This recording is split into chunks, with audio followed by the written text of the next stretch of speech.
Graça e paz, irmãos, em nome de Jesus. Quero enviar um abraço a você nesse momento, com muito carinho, e dizer que estamos felizes por mais esta oportunidade de compartilharmos algo da Palavra de Deus. E sendo que é a Palavra de Deus, é algo precioso para o meu coração, para o coração dos irmãos que residem aqui na chácara, que caminhamos juntos todos os dias, e para o seu coração. Vamos orar? Senhor, nós estamos continuamente, Pai, estamos na Tua presença, porque o Senhor é onipresente. Onde quer que formos, o Senhor está nos vendo, o Senhor tem cuidado de nós, o Senhor tem nos protegido e pedimos que o Senhor receba a nossa gratidão neste momento, por bênçãos que temos recebido de Ti, pela proteção, pela vida, pela saúde. Pedimos, ó Deus, por alguém que neste momento esteja doente ou esteja com angústia no seu coração, que esta seja uma manhã de cura, de libertação, de derramar o Senhor a Tua paz, a Tua bênção sobre esta vida. Muito obrigada pela Tua palavra, muito obrigada pela Tua misericórdia, que já se renovou sobre nós nesta manhã. Colocamos este momento nas Tuas mãos, dependendo do Teu Espírito Santo. Oramos em nome de Jesus. Amém. Amém. Quero convidar você para abrir a Bíblia no livro de Atos, capítulo 6. Este texto faz parte da nossa leitura diária, Atos, capítulo 6. Nós vamos meditar sobre o tema Resolvendo Dificuldades do Crescimento. E este tema está baseado aqui nestes primeiros 7 versículos do capítulo 6 de Atos dos Apóstolos. Vamos ler o texto juntos. Ora, naqueles dias, multiplicando-se o número dos discípulos, houve murmuração dos helenistas contra os hebreus, porque as viúvas deles estavam sendo esquecidas na distribuição diária. Então os 12 convocaram a comunidade dos discípulos e disseram: não é razoável que nós abandonemos a palavra de Deus para servir às mesas. Mas, irmãos, escolhei dentre vós 7 homens de boa reputação, cheios do Espírito e de sabedoria, aos quais encarregaremos deste serviço.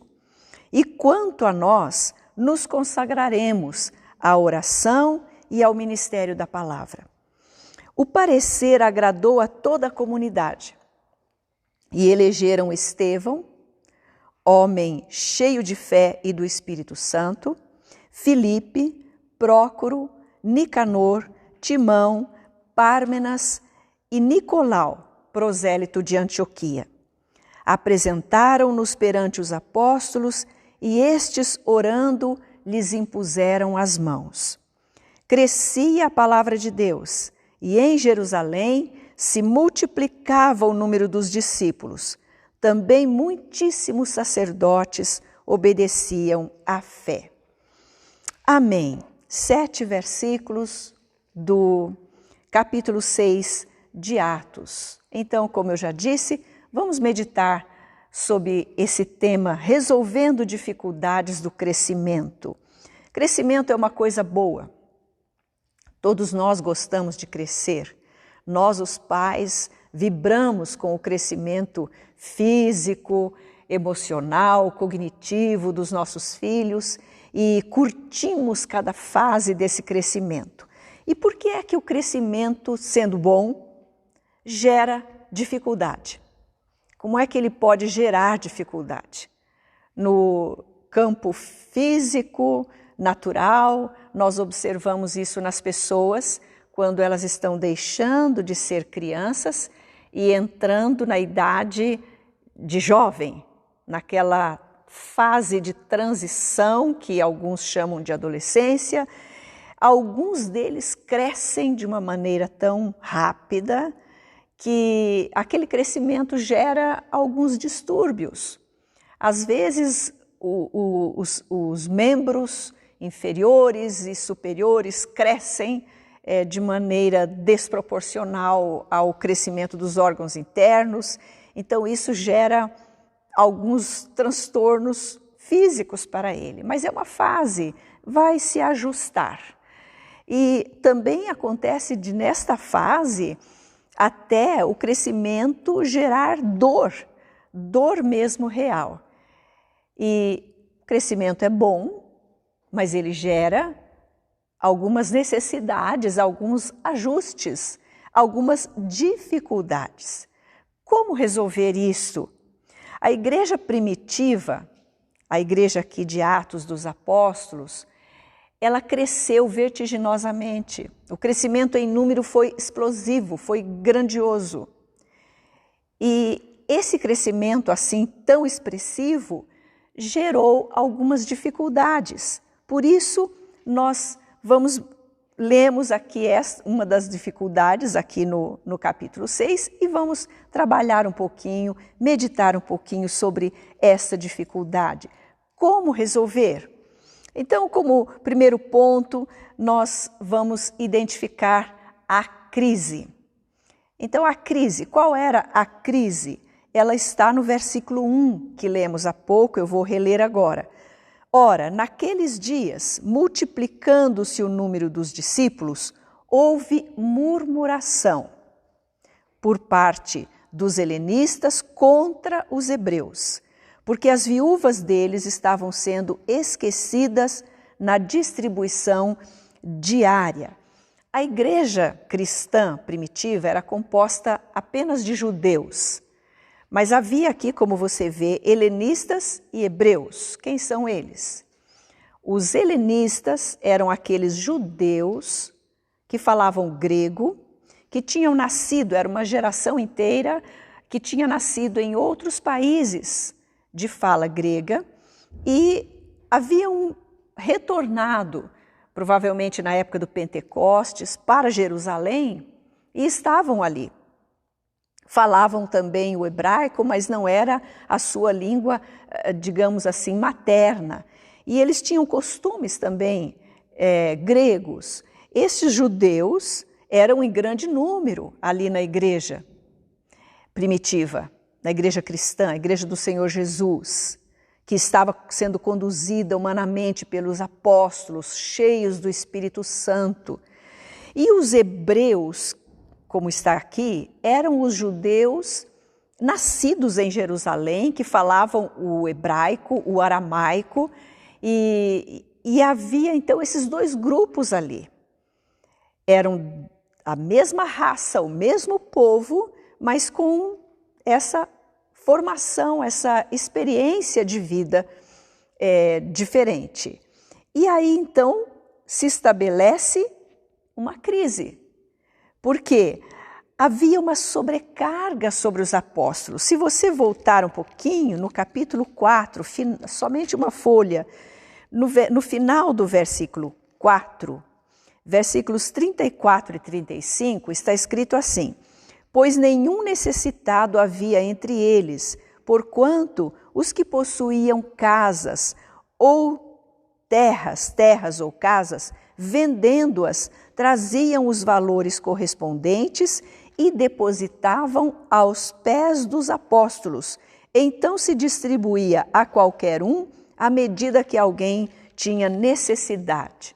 Então os apóstolos, além de pregarem a palavra, de ensinarem, de trazerem os ensinos, naquele tempo só tinham em mãos os ensinos do Antigo Testamento, e desvendá-los agora à luz do Espírito Santo, aqueles primeiros anos de caminhada, e quantas pessoas para serem atendidas, para serem ensinadas no caminho do Senhor, quantos doentes que recebiam cura, orações, visita dos apóstolos, aquele movimento maravilhoso do Espírito Santo. Além disso, sobre os apóstolos estava também o encargo financeiro. As pessoas que tinham alguns bens vendiam, traziam o resultado, entregavam para os apóstolos e eles dividiam diariamente. Aqui diz distribuição diária. Então havia uma sobrecarga e houve uma crise. Murmuração. Você olha ali no versículo 1, houve murmuração, reclamação. Aquela palavrinha que vai passando de um para o outro. Estava ali preparado um terreno para haver até uma divisão, uma ruptura. Ficarem os helenistas de um lado e os hebreus do outro lado. Satanás tentou de tudo para destruir a igreja. Perseguição, quantas vezes nos primeiros capítulos de Atos, perseguição, prisão dos apóstolos, a infiltração daquele casal no capítulo 5, que quis aparecer, Ananias e Safira, mentindo contra o Espírito Santo, recebendo um juízo de Deus. Então agora o diabo não consegue destruir, o número dos discípulos estava crescendo. Ele vem trazendo uma outra questão, sobrecarga, distraindo os apóstolos, tirando-os da oração e da pregação da palavra para distribuir diariamente o dinheiro entre os necessitados. No caso aqui, as viúvas. Naquele tempo, as viúvas não tinham proteção alguma, elas estavam totalmente vulneráveis. Alguém precisava protegê-las. Aquelas que não tinham filhos, não tinham parentes chegados que as acolhesse. Então a igreja se levantava para acolhê-las. Aqui estava uma crise, murmuração dos helenistas contra os hebreus. Vamos ver o que os apóstolos fizeram diante dessa murmuração, dessa crise. Como que eles resolveram essa dificuldade gerada pelo crescimento?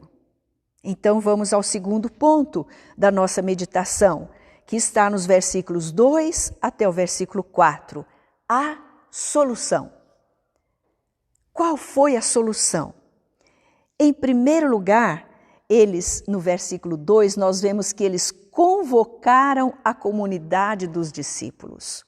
Ou seja, eles acolheram a crise. Eles entenderam, procuraram entender o que é que estava se passando e no mesmo instante convocaram a comunidade dos discípulos para expor a situação, a questão. E acolher a crise é não racionalizar, é não protelar. Deixa o problema como está, vamos deixar assim mesmo. Domingo Pedro poderia falar, né? Para os 11. Domingo eu prego um sermão sobre amor cristão, sobre perdão e tal, e vamos ver como é que fica. Vai resolver o problema. Não, essa não foi a maneira que eles usaram para resolver essa dificuldade do crescimento. Os 12 juntos, nós vemos aqui, então os 12, ação conjunta, em unanimidade, eles decidiram reunir toda a comunidade dos discípulos e expor a questão. E a seguir, eles definiram bem tarefas. Olha o que eles dizem no final do versículo 2. Não é razoável, não é bom, não é certo que nós abandonemos a palavra de Deus para servir às mesas. Aqui eles estão reconhecendo a legitimidade, a necessidade desse trabalho ao qual eles chamam de ministério. A palavra servir aqui é a palavra grega diakonem, que é a mesma usada no versículo 4, quando se refere ao ministério da palavra. Ambos os serviços igualmente necessários, importantes. A pregação da palavra e a oração não podem abrir mão do serviço às mesas. E o serviço às mesas, ou se quiser chamar de ação social da igreja, não pode sobrepujar a importância e a necessidade da oração e da palavra. Ambos caminham juntos. Jesus Cristo, quando viu a multidão com fome, depois de ter passado 3 dias ensinando, pregando, curando, ministrando a eles, Jesus detectou a fome física na multidão e compadeceu-se dela. E Jesus procurou e resolveu a questão, partindo do que tinha em mãos, 5 pães, 2 peixinhos, e alimentou. Ele não despediu as multidões vazias, mas ele não se ateve a suprir as necessidades físicas e naturais. Antes ele já tinha ensinado durante 3 dias àquela multidão, ensinado sobre o reino de Deus, as coisas espirituais. Não podemos dividir o homem em 3 departamentos, o corpo, e agir somente no natural. O emocional, entregar esse departamento para psicólogos cuidarem. E o espiritual, os líderes religiosos, os pastores vão cuidar dessa parte. Nós somos um só, nós somos um corpo. Nós somos um espírito, aliás, que temos uma alma e habitamos num corpo. Somos um. E assim é que Deus nos vê. Um ser com necessidades variadas. Então eles acolheram aquela crise, definiram as tarefas e eles delegaram a escolha. Não vemos aqui os 12 apóstolos dizendo, podem deixar que nós vamos escolher pessoas para cuidarem, para a gente dividir aqui as tarefas. Não. O que é que eles disseram no versículo 3? Mas irmãos, a questão é esta, a crise é esta. A solução, então, será esta. Escolhei dentre vós. Então aqui eles estão delegando essa atribuição aos irmãos, à comunidade dos discípulos. Escolhei dentre vós.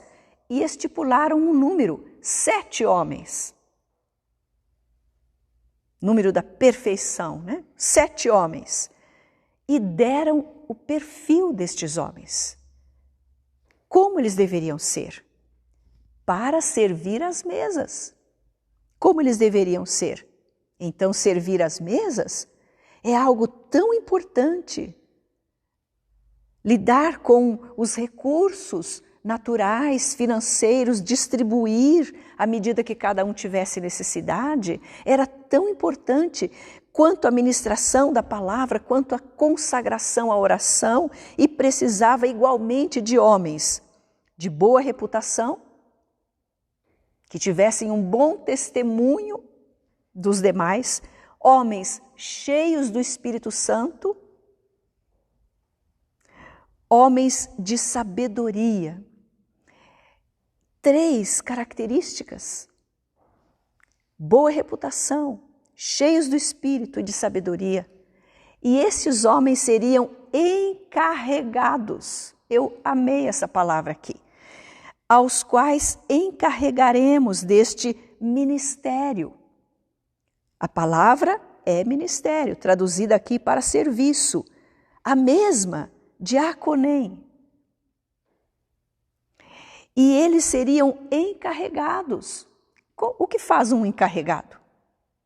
Ele recebe aquela atribuição, ele recebe o trabalho que compete a ele, ele vai desenvolver aquele trabalho debaixo de uma liderança e ele prestará contas, porque ele é um encarregado. Ele é um responsabilizado por determinada tarefa. Ele não é o dono da tarefa, ele não vai fazer como ele quiser. Ele não vai fazer quando quiser, do jeito que quiser. Se não quiser, não faz. Não. Ele é um encarregado, ele precisa cumprir aquela tarefa que lhe foi outorgada, que lhe foi dada, e ele está debaixo de uma liderança que o encarregou disto, à qual ele vai prestar suas contas do seu trabalho. E tanto é assim que no versículo 6 você vê que eles começaram a trabalhar depois que receberam a oração e a imposição de mãos dos apóstolos. Foram escolhidos pela igreja. Dentre eles, a igreja, tiveram liberdade para escolher, desde que fossem homens com aqueles princípios, com aquele perfil. Trouxeram estes homens e apresentaram aos apóstolos que ratificaram, confirmaram com oração e imposição de mãos. A imposição de mãos, que coisa tremenda, importante. No Antigo Testamento, desde o Antigo Testamento, a imposição de mãos era para ministrar uma bênção, ou era para transferir a culpa do pecador para o animal no tempo dos sacrifícios, quando ele trazia aquele animal para ser sacrificado, ele impunha a mão sobre a cabeça do animal para simbolizar a transferência do seu pecado para aquele animal, e o animal era imolado no lugar dele. A imposição de mãos conferia também autoridade para o exercício de determinada tarefa. É o caso do Novo Testamento. Ela confere cura ao enfermo em nome de Jesus, pela fé no nome de Jesus. A imposição de mãos confere autoridade para o desempenho de alguma tarefa, bênção de Deus. Hoje não mais precisamos impor as mãos para transferir culpa, porque alguém já morreu na cruz por nós, assumindo toda a nossa culpa, Jesus Cristo, o Cordeiro de Deus. E este aspecto da imposição de mãos já não existe, mas permanece essa prática bendita para que através da imposição de mãos, em nome de Jesus, no poder de Jesus, o sobrenatural de Jesus aconteça. E estes homens receberam a imposição de mãos. E vamos então para solucionado o problema, trazido aqui ao conhecimento dos irmãos, solucionada a crise, vamos ao resultado. O terceiro ponto desta meditação está no versículo 5 até o versículo 7. Em primeiro lugar, o resultado agradou a todos. Todos ficaram satisfeitos. Acabou a crise. Helenistas não tinham mais o que reclamar dos hebreus, nem os hebreus tinham mais alguma coisa contra os helenistas, porque a crise foi identificada e a solução foi trazida da parte de Deus através dos seus servos, os apóstolos, porque eram homens de oração, que caminhavam afinados com a direção do Espírito Santo de Deus. Então trouxeram a solução vinda de Deus, sem demora, sem retardar, sem dar uma volta, sem ignorar, sem fazer vistas grossas, mas enfrentando para resolver as dificuldades de uma bênção chamada crescimento. Então todos ficaram felizes. O parecer agradou a toda a comunidade. Esse foi o primeiro aspecto do resultado. E os escolhidos, em segundo lugar, vemos aqui os escolhidos pelos nomes deles, são todos de origem grega. E até há o último da lista aqui dos 7, que era prosélito de Antioquia. Prosélito era a pessoa que era não judia, estrangeira, convertida ao judaísmo. Então ele era um prosélito que agora ele se converteu a Cristo Jesus. Estava cheio do Espírito Santo, porque ele foi contado entre os 7. Cheio de sabedoria. Tinha boa reputação, como os demais, Estevão, Filipe, Prócoro. Embora desta lista dos 7, somente Estevão e Filipe são mencionados na sequência dos próximos capítulos de Atos.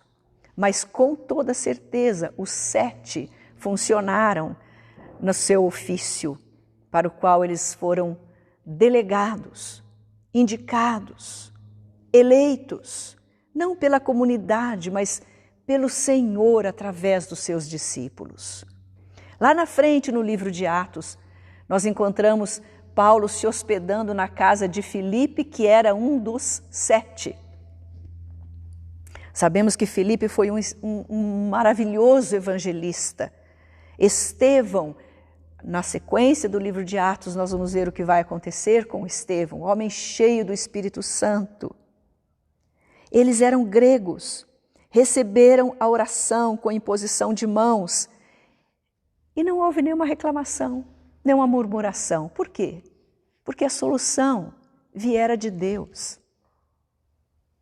Quando nós oramos e buscamos a solução em Deus para os conflitos, para as crises, nós vamos encontrar essa solução que vai trazer uma paz geral. Paz no coração de todos aqueles que estão envolvidos de uma forma ou de outra. E qual foi o terceiro e último resultado, bênção do resultado? Versículo 7, crescia a palavra de Deus e em Jerusalém se multiplicava o número dos discípulos. Também muitíssimos sacerdotes obedeciam à fé. A igreja cresceu mais ainda. Já estava crescendo vertiginosamente, já estava crescendo aos milhares. Com essa solução dessa crise do crescimento, com essa resolução, com essa distribuição destes ministérios, ambos importantes, o resultado foi: todos ficaram felizes, todos ficaram contentes, seguros, e a oportunidade para crescer mais. E agora muito mais saudavelmente, porque estavam consolidados, aliançados estes homens. O Espírito Santo de Cristo tanto estava em Pedro, em João, nos 12, como estava nos 7 agora, escolhidos para um ministério tão importante. Desta palavra, diáconem, originou-se a nossa conhecida palavra diácono, aquele que, da mesma forma como aquele que se dedica, se consagra à oração e à palavra, que é a maneira da igreja crescer, esse também deve ser cheio do Espírito Santo, porque o trabalho que ele desempenha não é menos importante.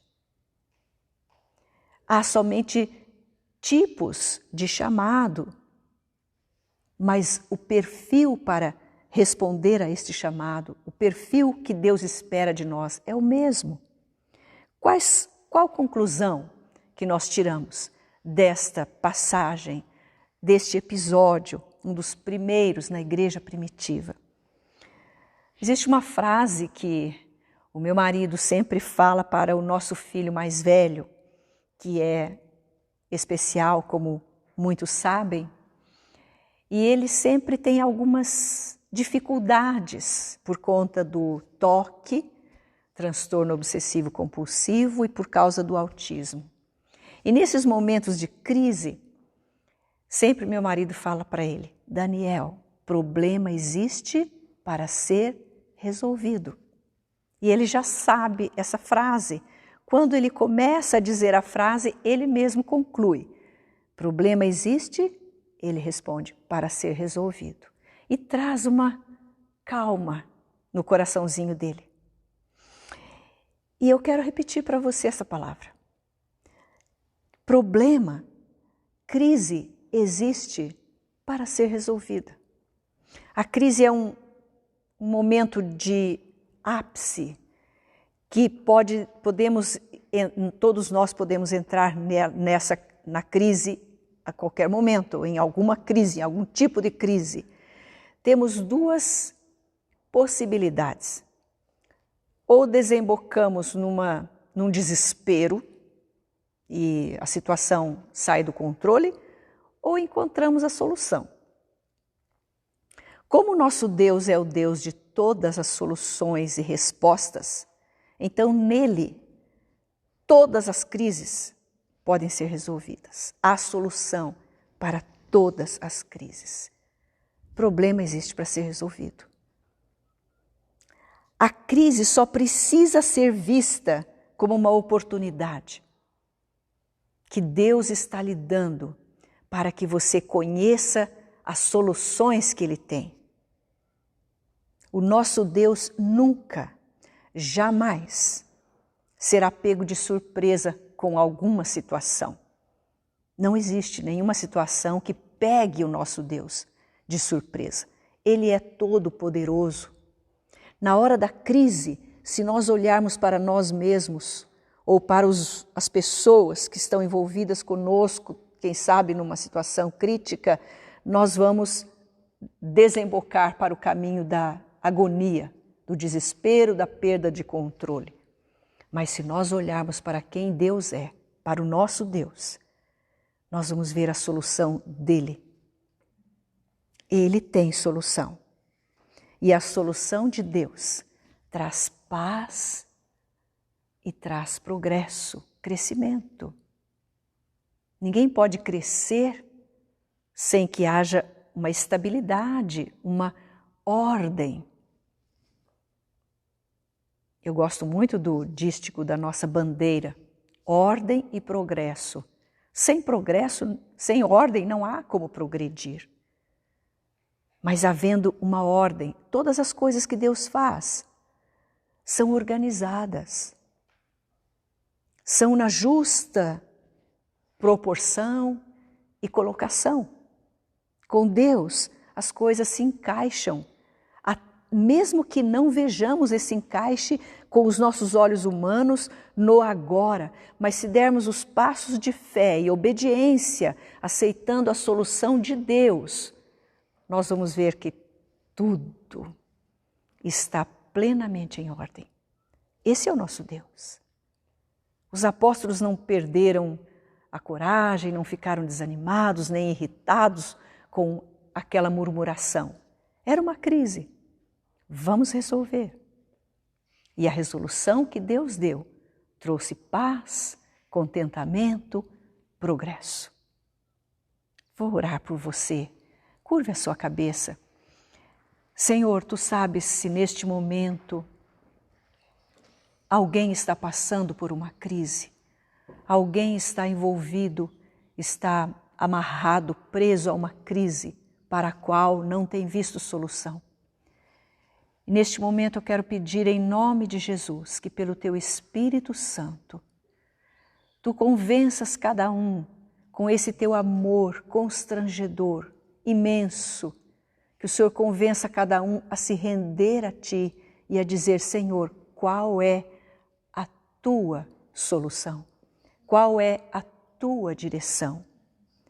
E rendendo-se assim, Pai, tenha a solução para qualquer crise que estiver passando, seja de saúde, seja emocional, seja financeira, seja de relacionamentos ali dentro de casa ou com amigos ou irmãos. Em nome de Jesus, Pai, que cada um possa neste momento olhar, acolher, definir, entender essa crise e entregá-la àquele que pode e que tem a solução. Louvamos o Teu nome porque o Senhor não perdeu o controle de nada, nunca e não perderá jamais. Louvamos o Teu nome porque o Senhor tem solução para todas as coisas. E nos entregamos nas Tuas mãos, Pai. Confiamos em Ti, esperamos em Ti. Muito obrigada, Senhor. Em nome de Jesus. Amém. Deus te abençoe, que você encontre hoje mesmo solução para as crises, em nome de Jesus.